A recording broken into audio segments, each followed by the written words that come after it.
আজকে বলবো জৈব উপায়ে লেদা পোকা কিভাবে আপনারা নিয়ন্ত্রণ করবেন। আপনারা বাড়িতে বা আপনার গ্রামে বা আপনার পাড়াতে অনেক জায়গায় দেখেছেন মেহগনি গাছ। এই মেহগনি গাছের ফল কিন্তু লেদা পোকা নিয়ন্ত্রণ করার জন্য একটি সাংঘাতিক জৈব ওষুধ তৈরি হতে পারে। কিভাবে? না, মেহগনি গাছের ফল আপনি নিয়ে আসুন ৩ কেজি। ৩ কেজি জল, ১০ লিটার জলে আপনি ওই ফলগুলোকে কুচি, কুচি করে কেটে ভিজিয়ে দিন ৩ দিন ধরে। এবং প্রতিদিন ২ থেকে ৩ বার কিন্তু একটু নাড়াতে হবে এবং ঢাকনা দিয়ে ওটা ঢেকে রাখতে হবে।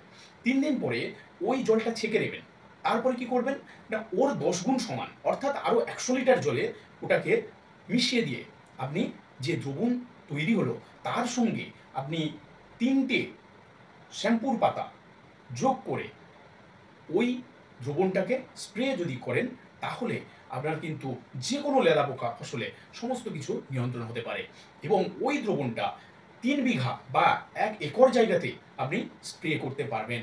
তাহলে আপনার যেকোনো লেদা পোকা কিন্তু নিয়ন্ত্রণ হয়ে যাবে। তবে ওই যে বললাম আপনার কিন্তু মেহগনি গাছের ফল নিতে হবে ৩ কেজি এবং ১০ লিটার জলে ডুবিয়ে রাখতে হবে এবং সেটিকে ১০০ লিটার জলে মিশিয়ে অর্থাৎ ১১০ লিটার যে জলটা দ্রবণটা তৈরি হলো, ওই দ্রবণটাকে আপনি ৩ বিঘা বা ১ একরে কিন্তু ব্যবহার করলে আপনার যেকোনো লেদা পোকা নিয়ন্ত্রণ করতে পারবেন এবং সম্পূর্ণ জৈব ওষুধ এটি। এর জন্যে কিন্তু পরিবেশে কোনো ক্ষতি হবে না। আপনার ফসল কিন্তু বিষমুক্ত হবে এবং আপনি ফসল বিষমুক্ত ফল খেতে পারবেন।